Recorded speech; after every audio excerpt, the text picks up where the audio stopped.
The T-54 first prototype is a Soviet Tier 8 premium medium tank.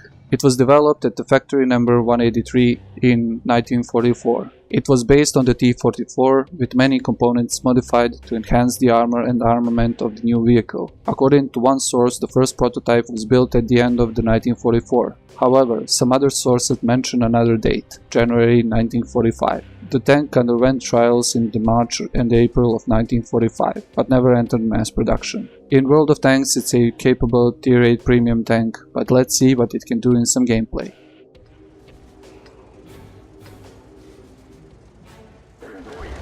Hello guys, and welcome back to World of Tanks Ace Tanker series. As you can see, today we'll be driving the T-54 Mod 1, or first prototype, or whatever you want to call it, so Russian Tier 8 premium medium tank. And we'll be driving on the map Winterberg. So it's a Winterberg reskin by Wargaming, never mind. So I'll be trying this on this replay because I have been featuring a lot of other people replays and I love doing it, but this replay is something of a heartbreak for me. I was so disappointed at the end, and I want to show you what I was thinking about and what I wanted to do in this gameplay and what happened at the end, so bear with me here. I've been driving this premium tank for a lot recently and I've been having a lot of great games, a lot of mastery badges, and yeah, it's a pretty nice tank and a lot of things to say about the tank. So the gun is pretty nice, 183mm, 240 damage. Yeah, it's not the best at Tier 8, there are better premium tanks with more penetration, but you can get by with this kind of penetration at Tier 8. As I'm playing a Tier 8 game here, you will see what I'm talking about. So I've been engaging Tier 6, Tier 7 and Tier 8 tanks here, and as you can see I don't have any trouble penetrating them from the sides that I'm shooting on this Skoda. Sorry, it's a T-34 100 Czechoslovakian medium tank. And MXCDC, really no armor there, easy to penetrate. Now I'm using my tank here pretty nicely, side scraping against them. Fortunately the shells are not flying where they should. This one should have hit the CDC and, well, do damage to him, not only track him, but I really do not have to complain. The gun is really fast on the reload, around 6.6 seconds, and as you can see it does consistent damage if you manage to hit flush on the enemy medium tank. So the positioning by me is, well, standard medium position on the Winterberg map. That's the small city, and I've been fighting alongside of other medium tanks here and a couple of heavies. As you can see, the T-29 just rolled up, trying to clean out this side as the enemies are going to clean out the center of the map, so in the city. So as soon as we finish this side we can turn our attention to the other side and go for the medium tanks that are pushing on the last friendly tank in the city, that's the IS-3. Now there is a couple of tanks here left. That's the Jack Tiger 88, very dangerous machine. I really don't want to face that from the front, but I will try and shoot him on the side. So a nice snapshot here on the light tank. Really that zoom just is very useful. Thank you Wargaming for introducing that in the latest patch, and that allowed me to shoot some quality shots on the range on that light tank. Going through the armor of the Jack Tiger is going to be harder than I thought, so I load some APCR. APCR has around, I believe 230mm of penetration, but as you can see it really struggles against the armor on the Jack Tiger. The second one penetrates, and now here come the medium tanks from the middle, so there's a super pushing going for the Speerpanzer 1C on our team in the middle. I wanted to go for this Bulldog first because he is one shot, but then I decided that I will have some side shots on this super Pershing as he is engaging the Speerpanzer, and I turn around.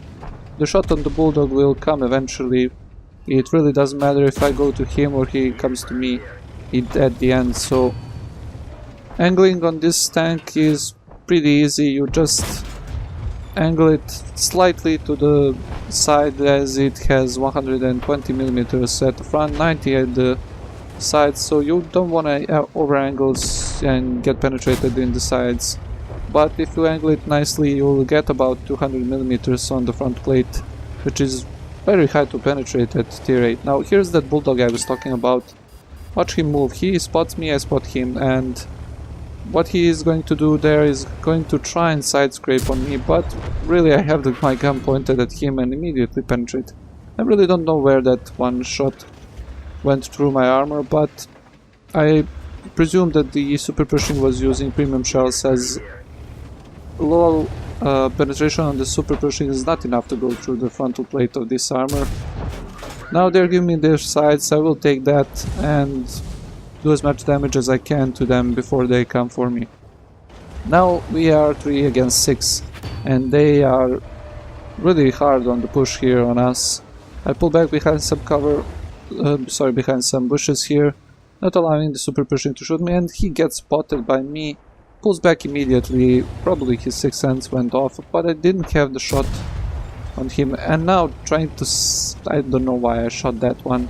Really couldn't hit the super pushing because I don't see him from this position, and that's a lost shot for me.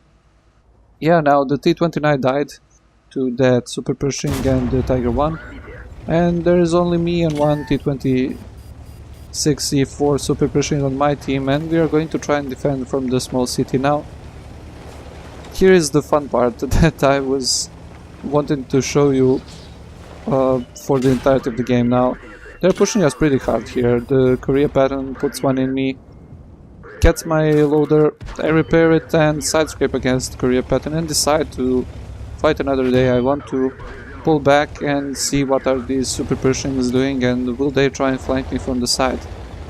Now I leave the Korea pattern for a moment there and I start to side scrape on the side of this building, find the first super pushing, finish him off, and there the Centurion appears in front of me. Now I have to decide, do I go for the Centurion? There's a shot from the super pushing on the side. Do I go for the Centurion or go for the super pushing? Go for the super pushing. Really didn't aim that one well. Angle my armor. Centurion didn't penetrate. Go for the super pushing again. I don't find the shot on him. And this is probably the mistake I made in this game. So I'm deciding to flank on the super pushing.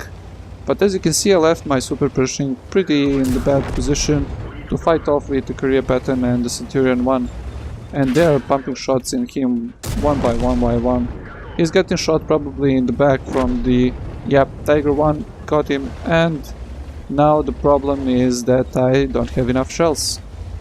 Yeah, so I needed that super pushing to live. I would have used my armor to cover him and let him shoot at the enemies and me to take the shots for him, but as you can see, yeah, not enough ammo to finish this game and to win. I decided to go for the kill on the super pushing here. He has around 544 HP, 2 shots should be enough to kill him. One rolls high enough, the second one probably not enough to kill him. And that's the last shot for me. Really 5 kills. And you can see that the armor is still good. The Centurion 1 cannot penetrate. I go forward, I just wanna die at this point because I don't have no ammo. That's a GG, but let's take a look at the post-game stats. So yeah, heartbreak at the end. Got a couple of medals like Bruiser, Duelist, Fire for Effect, Fighter, High Caliber, and of course the Mastery Badge Ace Tanker. On the team score sheet you can see that I did nearly 5000 damage, 5 kills and 1542 experience. That's more experience and damage than the next 2 tanks in the game. On detailed report you can see that I fired 34 shots, of which 27 hit the target and 23 penetrated. That allowed me to do nearly 5000 damage, and with the standard account I was still able to score around 14,000 credits. Now the main thing I wanted to talk about is this premium tank in particular. So it has excellent armor, it has a decent gun, good enough for tier 8, but it really struggles with some tier 9 or 10, so that's why I'm carrying that much gold ammo. And the armor is excellent in tier 8. You saw there that the Centurion 1 and the Super Pershing really could not penetrate without the gold, so yeah, that's what you can expect. You can side scrape in it pretty nicely because 90mm set aside, again in tier 8s and tier 9s it's going to be enough to bounce some shots. 180mm on the turret, but really it's just the part next to the gun, so if they shoot left or right from the gun they are going to bounce. And the worst thing about this tank is probably the ammo count. So 34 shells is really not enough to carry out games like this. To be fair, I did miss a lot of shells in this game, but at the end I really don't know how many shells I need to save for the later stages. All in all, it's a really decent tank and I'm really glad to have bought it, but Wargaming, if you can, just put another 10 shells and that would be great. As always guys, I hope you like this replay. If you like it, like it. If you dislike it, you can just put dislike, but really you don't have to. If you want to watch something else, you have the small I button in the top right corner, you can click that and it will lead you to a previous video. If you have some comments, you can leave it in the comment section below, and of course at the end you can always subscribe. Your subscription is very welcomed here and it really helps me out a lot. So I hope you guys like this one and I'll see you in the next one.